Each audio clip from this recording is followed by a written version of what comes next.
have any knives in your collection that you consider embarrassment for whatever reason?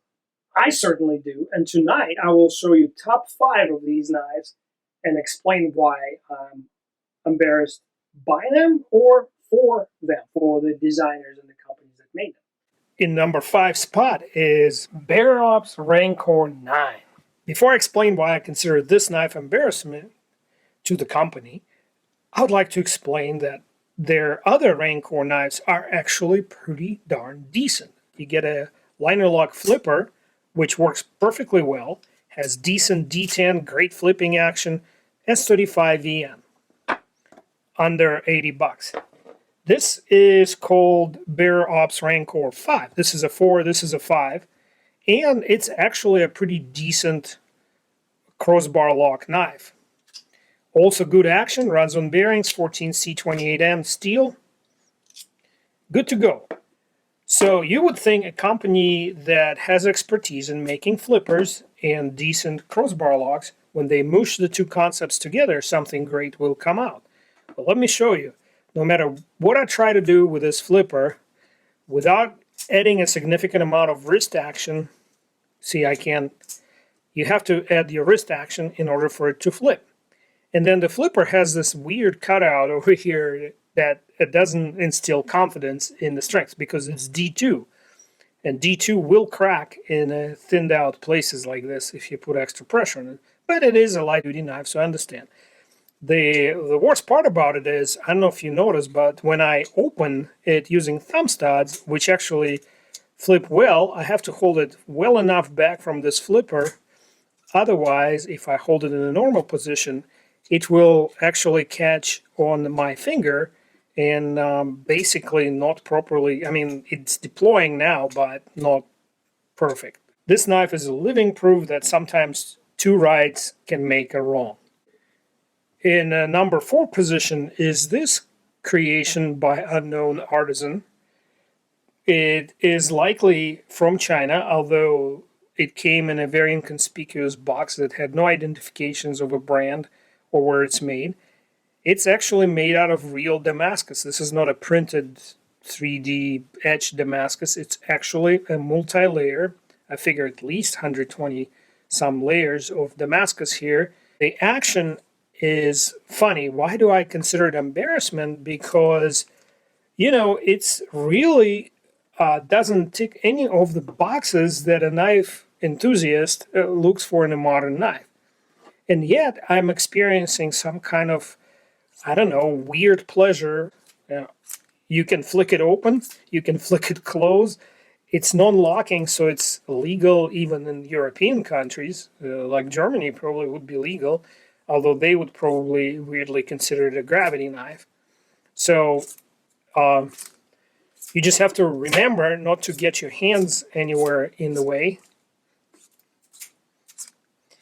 because if you hold it the wrong way when you open it, like if you try to open it like this, see where the blade is going? Right into your hand.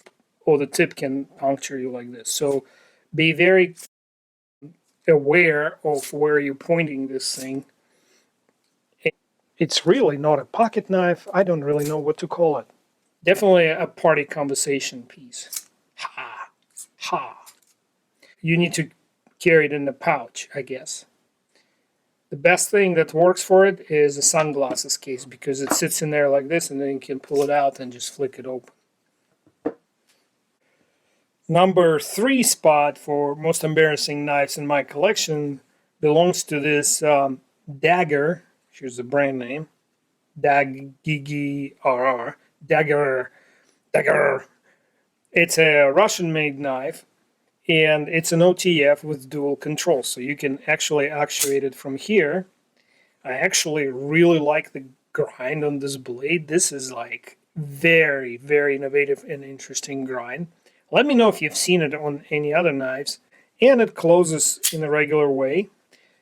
And it actually has a tactical ring here to pull it out of your pocket. So what's so embarrassing about any of that? Well, if you're a right-handed person and it sits in your pocket, when you pull it out like a normal person with your index finger or maybe middle finger, none of these buttons are readily accessible because if I try to open it like this, it's kind of awkward. And even if I manage, what am I going to do with a knife? Poke it like this? It's silly. Then if I flick it up, it ends up in the wrong position where I would have to figure out a way to use my pinky to open it, right? So the only way I figured I can use it in the right pocket is if I pull it out with my pinky and then flick it over, and then I can deploy it. I mean, it took a little bit of figuring out, but you can do it. On the other hand, if you carry it in the left pocket, the clip will be on this side, you can almost certainly, that's the only time the back one, the back switch works. By the way, this switch was so poorly designed that within days it got loose. A piece of this steel piece ate a chunk of aluminum out on the underside, and so now it won't fall out and it will deploy the knife, but to retract it I have to use the front switch. But you know, number 2 spot belongs to Ozark Trail. No, not the $5 Ozark Trail and not the $10 Ozark Trail. By the way, did you notice they improved it? Here's the original $10 no-name Ozark Trail knife. And as you can see, it's lacking ambidextrous mounting point for the pocket clip. They changed that, and they brought the color from like burnt poop to high visibility orange.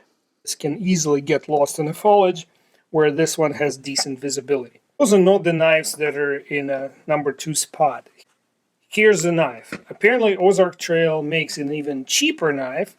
This is a back lock or middle spine lock, single thumb stud, partially serrated, stainless steel, polyolefin handle. What's so embarrassing about this? It has a magic blade. Let me flip it over. Ta-da! Check this out. I am so hopeful that if I open this knife, the blade will actually be orientated this way. That would be so cool. You know how people collect coins that are misstruck, have blemishes from the mint, and they become rare and desirable collectibles? That could be it. Anyway, $4.58 or something like that. Before I get to the number 1 most embarrassing knife in my collection, I'd like to show you 3 knives that were seriously considered for this list but didn't make it. Starting with this Riot T1000.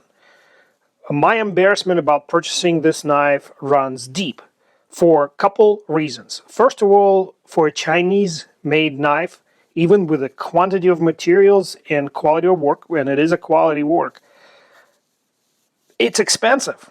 It's over $500. The reason I'm embarrassed by it is because I bought into that shit about it being a limited edition, which they closely followed by T6000 and then T1000 remake, and those are not really selling quite as well because people wised up and realized that companies just piggybacking on the enthusiasm they created by calling this a 1000 knife limited edition. But another reason it was definitely going to be one of my top 2 embarrassing knives is, look, it has these thumb studs or locking studs right here that lock the knife in an open position, and that is its whole shtick, right? It's the main piece de resistance feature. And to deactivate them, you push this button. Look what happens when I simply, let me close it, when I simply put it down on the table and then, or stick it in the pocket of my jeans, which I like to wear pretty snugly. When I go, let's say I want to open it real quick, or I want to brag about it to my friend, I pull it out of the pocket, go to deploy it, and oops, nothing. Why? Because this button always wants to push itself in. Usually the one on the inside of your pocket, or if you place the knife on the table like this, you may or may not activate the other button. But if you place the knife on the table like this, you are guaranteed that you won't be able to deploy it. And I don't even want to go into all these other things like thumb studs that don't work as a thumb stud, a thumb hole that doesn't actually allow you any access to itself and basically doesn't serve as a thumb hole, and the excruciating weight. The reason I didn't include it in the list is because I kind of guess this is a sort of a collector, not a really practical knife. It's a knife that puts a smile on your face. Another knife I strongly consider including in this list is this CKF, and don't ask me, I forgot the model. The reason I bought it, I was excited. I thought it was actually a good stand-in for Shirogurov. And I like this crystallized titanium that intrigued me. I wanted to understand what crystallized titanium is. So all of these things turn out to be kind of BS, because we since found out that they don't actually make knives in Russia. They machine them in China and then assemble them in Slovakia. So there's no even way to verify that fact. I mean, if they lied to us about assembling them in Russia, and, you know, to be honest, I don't know. It just left such a bad taste in my mouth, the revelation that it's probably a We or a Riot marketed under a Russian name. I know one of the biggest reviewers out there is super excited about crystallized titanium. Basically what they do, and they started doing it a long time ago with like cooking ware for hikers, they, just to stand out, there's no practical actual application to that. They would place it in a pressure chamber, drop the pressure into the vacuum range, and then heat it up to, I believe, close to 2000 Fahrenheit. What happens, the surfaces, every surface, it creates a strange tension that kind of looks like crystals. I discovered that this finish doesn't go all the way through, because I took off this side, and I just wanted to see if I polish an area on it, will the crystal, see how it's a little dull here? That's what it was always like. So I wanted to see if polishing it, you know, because the thought was, the advertisement was that the entire structure of that metal is changed. And I very quickly discovered that it turns out not to be the case. This crystallization polished right off, and now I have a shiny golden-ish piece on one side, and pretty cool still, I think still looks pretty cool, but has no practical reason. And here's that cookware that I found. I don't know if they still make it, but it was very inexpensive for titanium.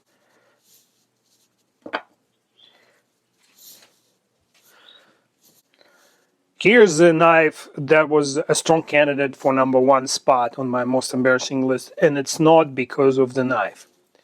G&G Hawk. There are two reasons I consider including it in the list. Reason #1, I bought it out of pure FOMO, fear of missing out. You see, they showed up on one of the knife sites, and the price was $2,400. And I didn't grab one. I knew it's in the ballpark because the very basic one goes for $19. And they're extremely rare. If you're not a knife person, you don't really, I don't even want to get into it. They're extremely rare, completely handmade in the US. Absolutely stunning piece of knife engineering. But they are very hard to find because the company does not expand their production. They produce what they produce, and that's it. And it's the deadlock, so there's absolutely no play. And to be honest with you, it makes anything Microtech puts out feeling-wise and looks kind of into a budget knife category. But I could not afford it at the time that I bought it, and I knew that Knife Center was charging $400 more than the other side, and I still bought it. And I think those two factors, definitely more reflection on me as a knife addict than on the knife, and that's why I did not include it in the list. It's an absolutely stunning knife if you can afford it, which I couldn't. Just get it when you have a chance. And now back to my list, and the #1 most embarrassing knife in my collection. Unfortunately, it's actually an American-made knife. And that knife is Southern Grind Bad Monkey. Reason is, and the reason I bought it was I wanted an Emerson knife, and that was the closest thing my dealer had. Instead of researching and trying to find an Emerson online, I bought it without thinking. Instead of considering it carefully, and actually shopping around for an actual Emerson, like these. And you know, people bash Emersons for not being very flicky in the action, and that is true to some extent, although mine are pretty well tuned by now. And you know, double clutch there. You know, they're not designed for a knife enthusiast who's just going to endlessly flick them. They're self-defense knives. This knife inherits all of these deployment issues, so it's not a great flicker. You have to add a lot of wrist to flick it out, even though the blade is long. It has thumb studs that are, you know, extremely uncomfortable. The Emerson Wave itself is not correctly copied from the Emerson knife. You can see the throat opening is a lot less. And the only way you can open it is via the thumb studs, where at least the two Emersons that I have offer you an additional opening on the front flipper. So if you pulled it out and you need to quickly do it, it will do it with the wrist, obviously. Or the thumb disc, which is very apropos in a self-defense knife. Even though aesthetically I'm not crazy about discs, but these are first two knives in that configuration that I have. And I am actually pretty happy about their user-friendliness. All right. There you go. So, and then other things, what was emphasized in Emerson's is ease of field maintenance. Like they have slotted pivot screws and a regular Phillips head screws in the body. This guy decided that he's smarter than that and put these proprietary, well, semi-proprietary, you need a special driver bit to unscrew these knives, and it's all around except for the clip. And speaking of, you know, the primary function of a pocket clip is to keep a knife in the pocket. And because of that, we are often willing to put up with a slight discomfort when you hold a knife in hand. By the way, the original Emerson clips, they are not uncomfortable at all. This one is a titanium replacement. They have, by the way, they have the Benchmade screw spacing. So anything that goes on Benchmade goes on Emerson. But you know, they're not uncomfortable. I don't feel a hot spot. So why did they do this with, it's just beyond me. The company changed ownership. It's some nameless corporation in Florida, which operates a bunch of knife companies, owns it. The gentleman who created the brand is hopefully happily retired. But here you go. I hope you're starting to see the thread in my selections here. So let me go over my choices. A flipper that doesn't flip with a crossbar lock that is kind of compromised because they wanted to accommodate the flipper. A folding knife like this that is actually neither a pocket knife nor a fixed blade, just a sort of conversation piece. A tactical knife with tactical features that cannot serve any tactical purpose, like this idiotically placed, I don't know how to describe it, like this orientation of switches versus the ring makes absolutely no sense. In retrospect, that should have been number 5 because it's just a printing mistake. I doubt the blade is orientated like this. This knife is just, you know, it's a mishmash of features that are borrowed from Emerson. Also, here's my Strider. You can see similarities in the handle here. Let me show it this way. Yeah.